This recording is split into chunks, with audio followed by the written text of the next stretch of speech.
Hello বন্ধুরা, তোমরা দেখছো আমার ইউটিউব চ্যানেল আরডি ভাই ব্লগ। আরডি ভাই ব্লগসের পক্ষ থেকে তোমাদেরকে আরও একবার জানাই স্বাগত। 6 নম্বর পর্বে তোমাদেরকে দেখিয়েছিলাম তুঙ্গনাথ বাবার মন্দির ও চন্দ্রশিলা। এইবার 7 নম্বর পর্বে তোমাদেরকে দেখাবো বদ্রীনাথ ধাম। তাহলে চলো বেশি দেরি না করে 7 নম্বর পর্বের ভিডিও শুরু করা যাক। তুঙ্গনাথ মন্দির আর চন্দ্রশিলা দর্শন করে আমরা নিচে নেমে এসেছি। এখন একটা ছোট্ট দোকানে বসেছি, অনেকটাই খিদে পেয়েছে, তো ম্যাগি অর্ডার দিয়েছি। দেখো পিছনে দেখো, ম্যাগি তৈরি করছে।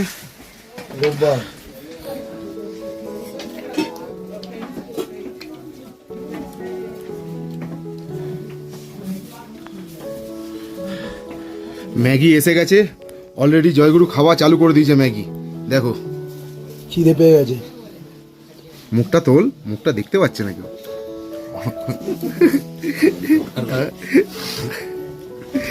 এবার আমি আর রবি খাবো।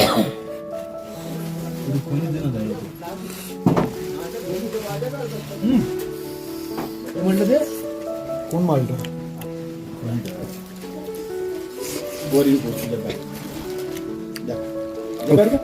এই ঠান্ডা ঠান্ডা ওয়েদারে গরম গরম ম্যাগি অসাধারণ লাগছে। আমরা গাড়ি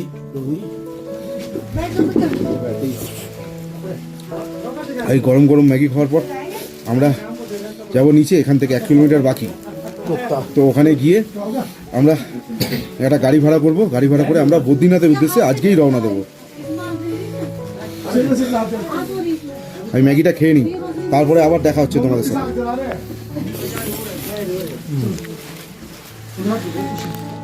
তুঙ্গনাথ মন্দির ও চন্দ্রশিলা দর্শন করে আমরা নেমে এলাম চোপতাতে। আর এটা হলো চোপতার গাড়ি স্ট্যান্ড। এই চোপতা থেকেই আমরা বদ্রীনাথের উদ্দেশ্যে রিজার্ভ গাড়ি করে নেব। এই চোপতা থেকে বদ্রীনাথের দূরত্ব হলো 140 কিলোমিটার।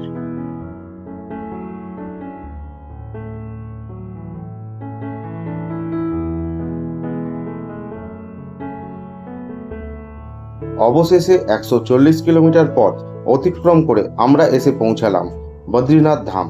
আর এটা হলো বদ্রীনাথ ধামের গাড়ি স্ট্যান্ড।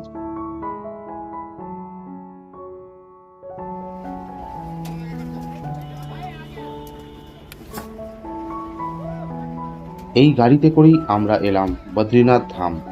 এইবার এখান থেকে যাব হোটেলে।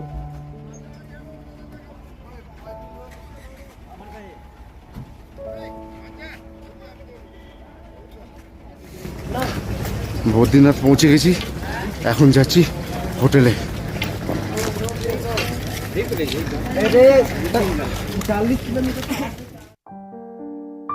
বন্ধুরা, এই হলো আমাদের হোটেলের রুম। এই হোটেলটি একদম গাড়ি স্ট্যান্ডের পাশেই রয়েছে। এই রুমের ভাড়া পড়েছে আমাদের একদিনের 4000 টাকা।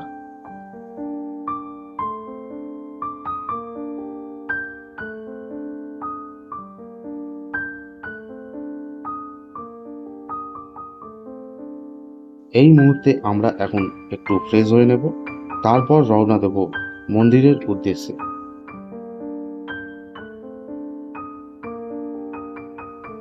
আমরা এখন রওনা দিলাম মন্দিরের উদ্দেশ্যে।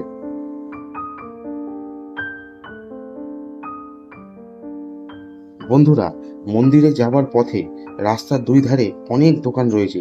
আর এই দোকানগুলিতে অনেক কম পয়সায় বিনিময়ে অনেক ভালো ভালো জিনিস পাওয়া যায়, যেমন শাল, সোয়েটার, জ্যাকেট, টুপি ইত্যাদি। কিন্তু হ্যাঁ, একটু বার্গেনিং করে নিতে হবে।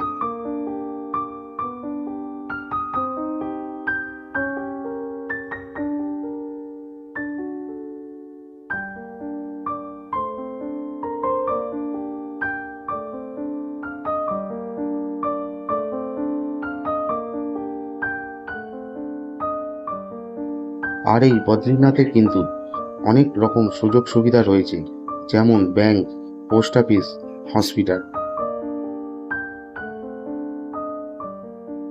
বন্ধুরা, অনেকক্ষণ প্রতীক্ষা করার পর আমরা অবশেষে দেখতে পেলাম বদ্রীনাথ মন্দির। দেখো, ওই দূরে দেখা যায়। চলো তাহলে এবার মন্দিরের দিকে যাওয়া যাক।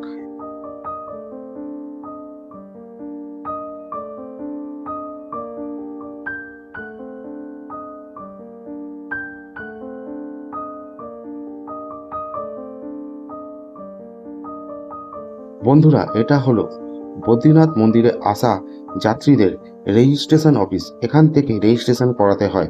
যদি তোমাদের রেজিস্ট্রেশন না করানো হয়ে থাকে তাহলে এখান থেকে রেজিস্ট্রেশন করে নিতে পারবে, কিন্তু আমাদের রেজিস্ট্রেশন আগে থেকে অনলাইনে করানো ছিল, তাই আমরা এখান থেকে টিকিট কালেক্ট করে নিলাম। এই দেখো আমাদের টিকিট।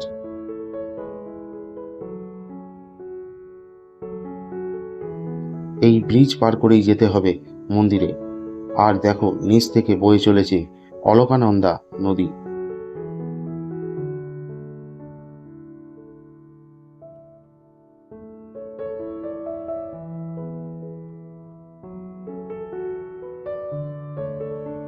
দেখো বন্ধুরা, ওই দেখা যায় বদ্রীনাথ মন্দির, আর নিচ দিয়ে বয়ে চলেছে অলকনন্দা নদী। দেখো নদীটি কিভাবে এক প্রান্ত থেকে আর এক প্রান্তে বয়ে চলেছে।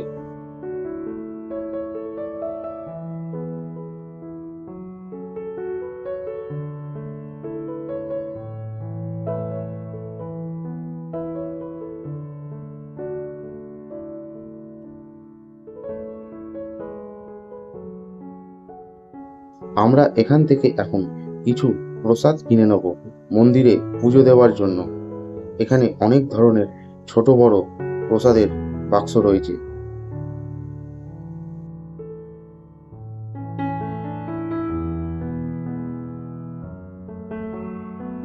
এইবার আমাদের লাইনে দাঁড়াতে হবে পুজো দেওয়ার জন্য। চলো যাওয়া যাক।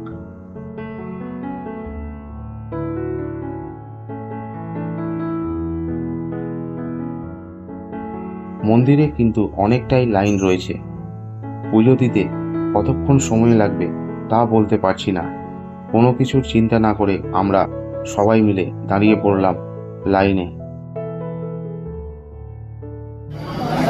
আমরা এখন বদ্রীনাথ মন্দিরে পুজো দেওয়ার জন্য লাইনে দাঁড়িয়েছি। দেখো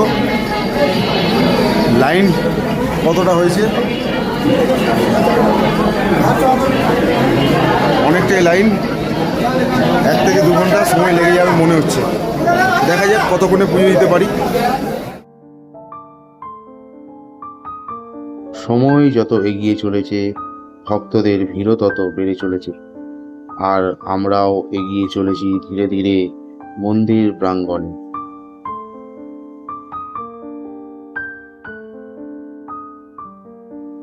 লাইনে দাঁড়াতে দাঁড়াতে প্রায় সন্ধ্যা নেমে এলো, আর এই সন্ধ্যার আলোয় আলোকিত হয়েছে শ্রী বিষ্ণু মন্দির। বাহ, দেখতে খুব অসাধারণ লাগছিল।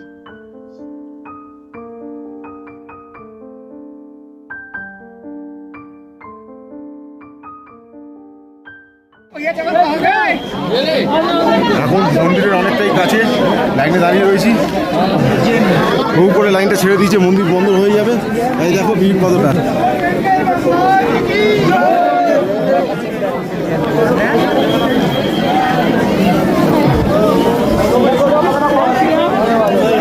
প্রচন্ড ভিড়, প্রচন্ড ভিড়। মন্দির বন্ধ হয়েছে বলে তাড়াতাড়ি লাইনটা ছেড়ে দিয়েছে।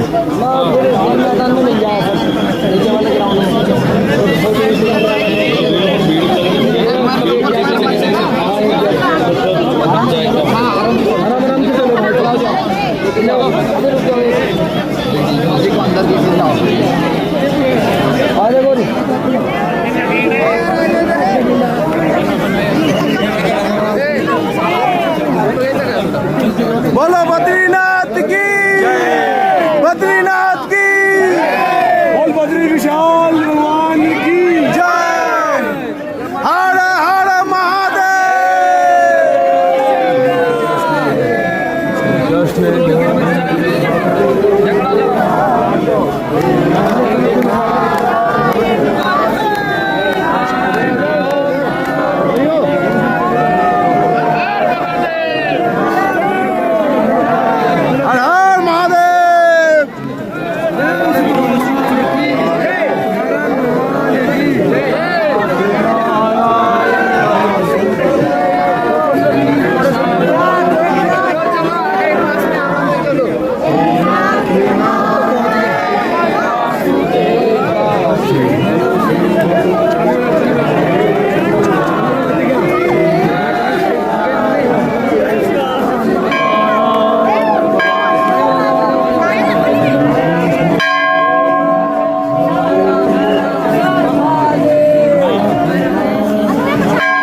চলো বলো।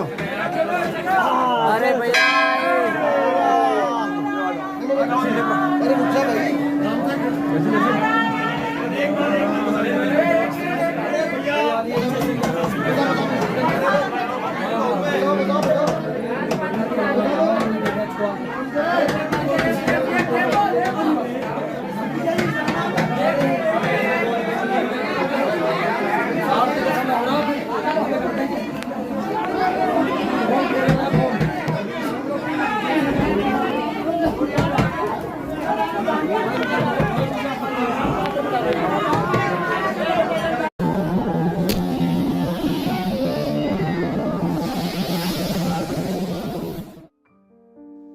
মন্দিরে পুজো দেওয়ার পর বাইরে বেরিয়ে দেখলাম মন্দির প্রাঙ্গণে আরও অনেক ছোট ছোট মন্দির রয়েছে। চলো তাহলে মন্দিরের চারপাশটা এক ঝলক ঘুরে নেওয়া যাক।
বন্ধুরা, ওই যে দূরে দেখতে পাচ্ছ, এখানেই রয়েছে বদ্রীনাথ বাবার মূর্তি।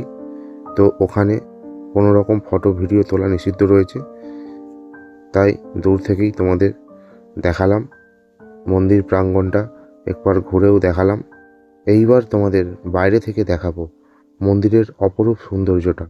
চলো তাহলে এইবার মন্দিরের বাইরের দিকে যাওয়া যাক।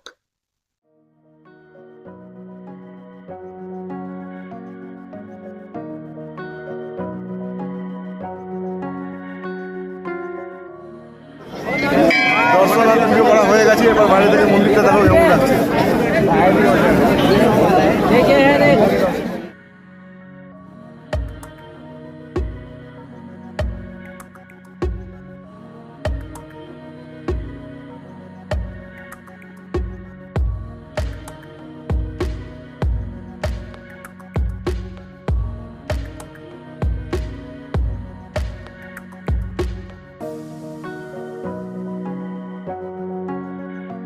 বন্ধুরা, ঠিক বদ্রীনাথ মন্দিরের নিচেই রয়েছে একটি গরম জলের কুণ্ড।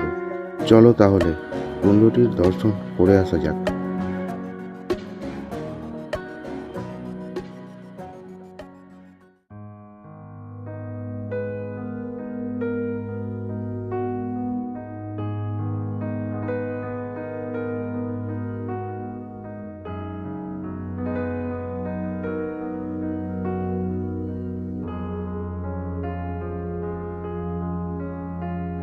এই সেই গরম জলের কুণ্ড। দেখো, ঠিক বদ্রীনাথ মন্দিরের নিচেই রয়েছে এই কুণ্ডটি, আর এই কুণ্ডের নাম হলো তপ্ত কুণ্ড। এখানে পুরুষ এবং মহিলাদের জন্য আলাদা আলাদা কুণ্ড রয়েছে স্নান করার জন্য।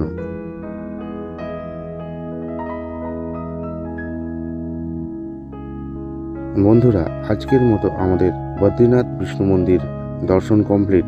কাল সকালে আমরা দর্শন করব মা সরস্বতী নদী। বদ্রীনাথ থেকে 3 কিলোমিটার দূরত্বে রয়েছে মানাগ্রাম, সেখান থেকেই বয়ে চলেছে মা সরস্বতী নদী। তাহলে সকালবেলা আমরা মানাগ্রামের উদ্দেশ্যে যাত্রা শুরু করব।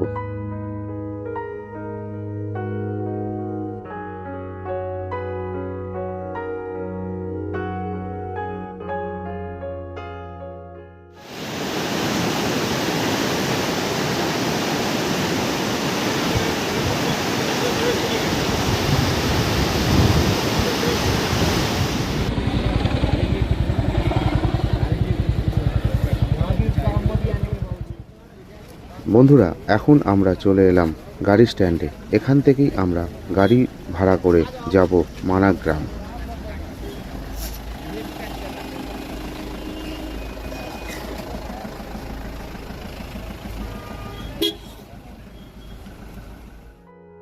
আমরা এখন চলে এলাম মানাগ্রাম।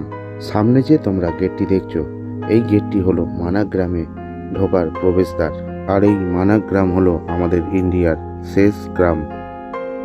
এই রাস্তা দিয়েই প্রায় 2 কিলোমিটার ট্রেক করার পর দেখতে পাবো সরস্বতী নদী।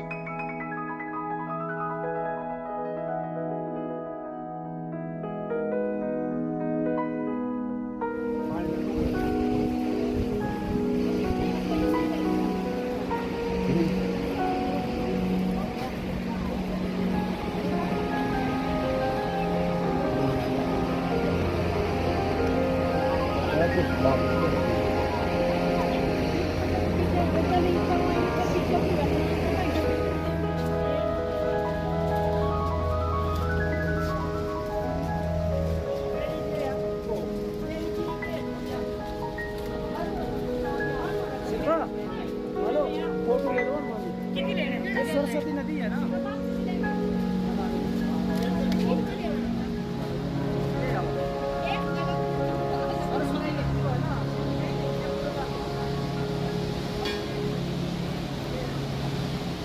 দেখো বন্ধুরা, এই হলো সরস্বতী নদী, আর পাশে রয়েছে সরস্বতী মন্দির। আর আমি এখন দাঁড়িয়ে রয়েছি ভীম সেতুর ওপরে। এই ভীম সেতুটি নির্মাণ করেছিলেন পাণ্ডবরা স্বর্গে যাবার সময়। এই ভীম সেতুটি নির্মাণ করেছিলেন।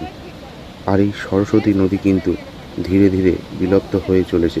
আগামী দিনে হয়তো সরস্বতীর দর্শন নাও পাওয়া যেতে পারে। এই সরস্বতী নদী ধীরে ধীরে পাতালে প্রবেশ করে চলেছে।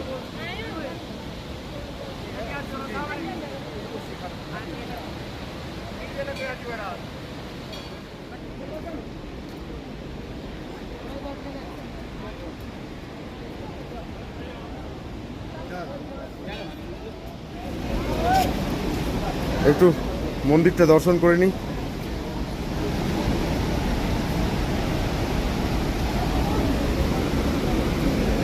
এখানে জুতো খুললাম।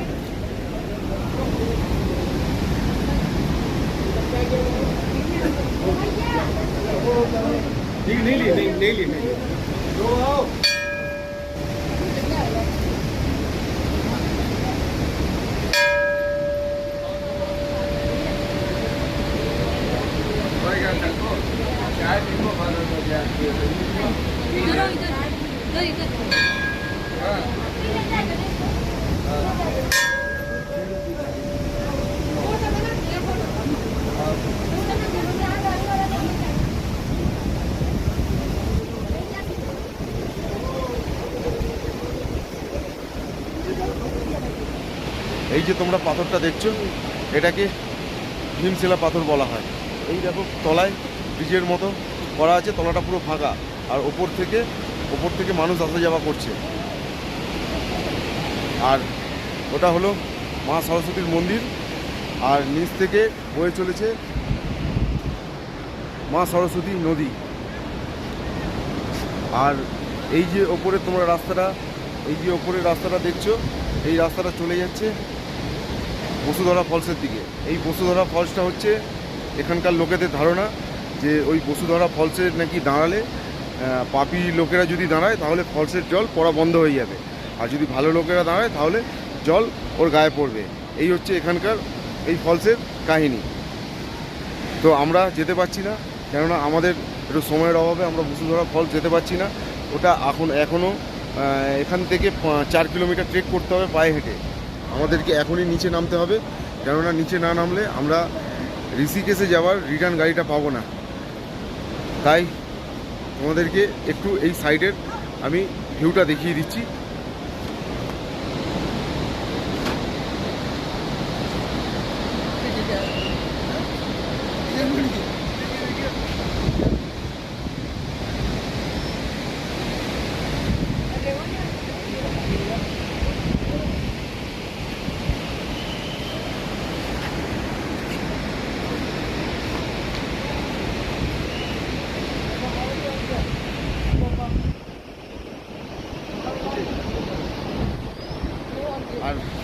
আমি এখন যেই জায়গায় দাঁড়িয়ে রয়েছি এটা হলো আমাদের, এই দেখো ইন্ডিয়ার ফ্ল্যাগ উঠছে, দেখো ইন্ডিয়ার ফ্ল্যাগ উঠছে। এটা হলো আমাদের ইন্ডিয়ার লাস্ট অ্যান্ড ফার্স্ট ভিলেজ। আর পাহাড়ের ওই পারটা গেলেই ওটা চায়না পড়ে যাবে, ওখানে পিলার করা আছে, ওটা চায়না পড়ে যাচ্ছে। আর এখনই আমরা নিচে নেমে যাব, চলো যাওয়া যাক।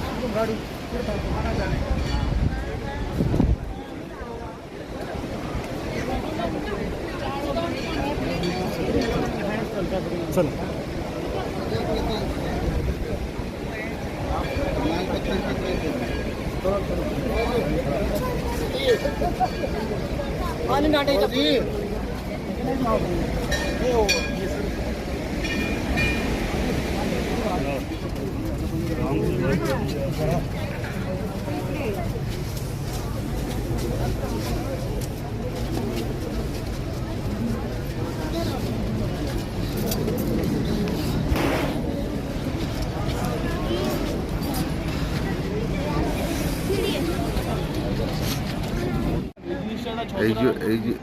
এই যে দেখছো এটা হলো এখানে বসুধরা ফলস।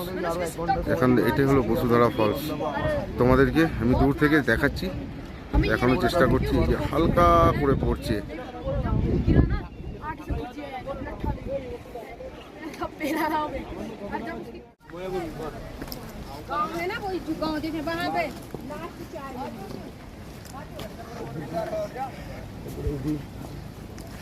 বরফ হার্ড হয়ে গেছে পুরো।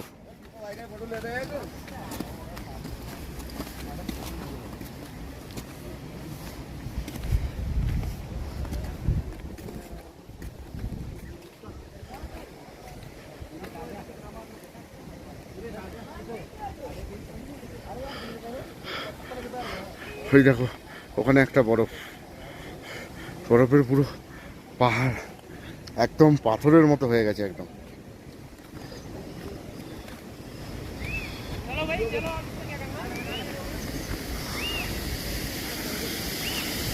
এই দেখো ফলস পড়ছে।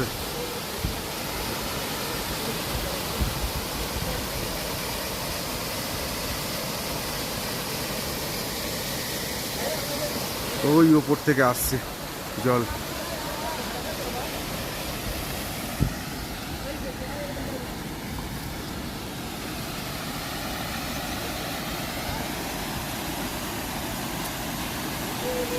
অনেক পুরনো বরফ, তাই এরকম লাগছে।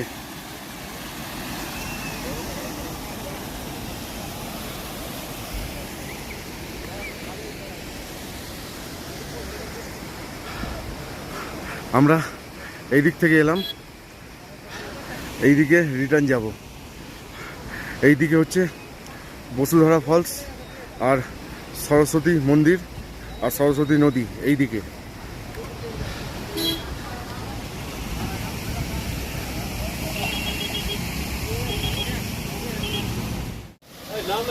দেখো এর তলায় ছোট্ট গুহা, গ্লেসিয়ার জমে তলাটায় গুহার সৃষ্টি হয়েছে। দেখো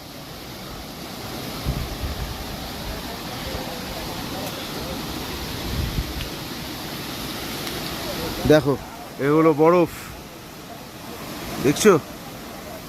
দেখো এই দেখো তলায় কিরকম গুহা সৃষ্টি হয়েছে। একটু ঢুকি ভেতরে।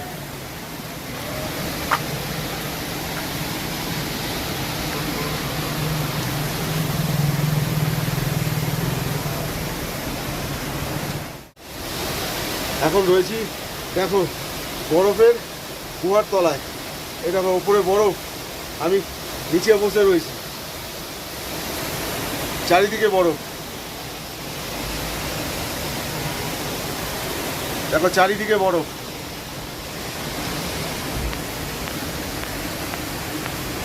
ওই দেখো ওখান থেকে ফলস আসছে।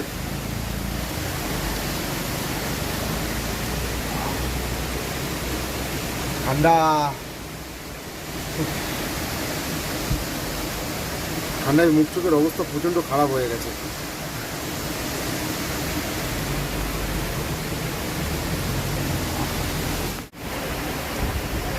ভালোই লাগছে ভেতরে,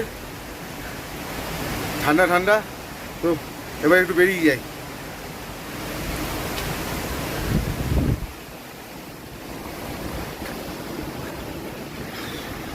তো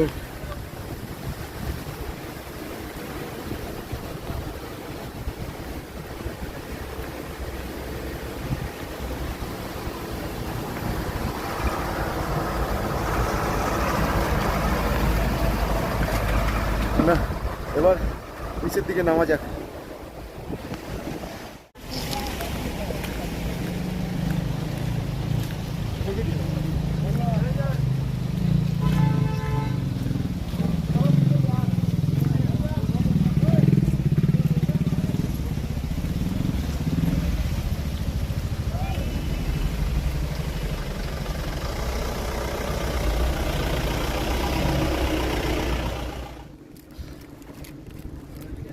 ওপর থেকে অনেকটা নিচে নেমে এসেছি হেঁটে। তো এখন একটু চা খেতে বসেছি। চায়ের সঙ্গে এই দেখো এই নিয়েছি এখানকার পাঞ্জাবি তড়কা আর এই চা।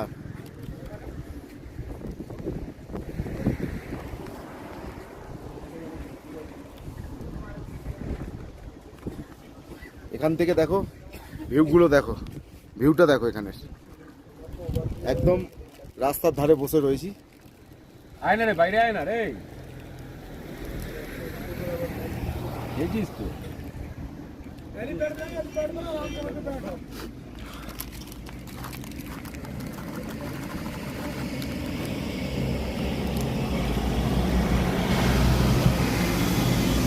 পাঞ্জাবি তড়কার সঙ্গে গরম গরম চা, দেখো।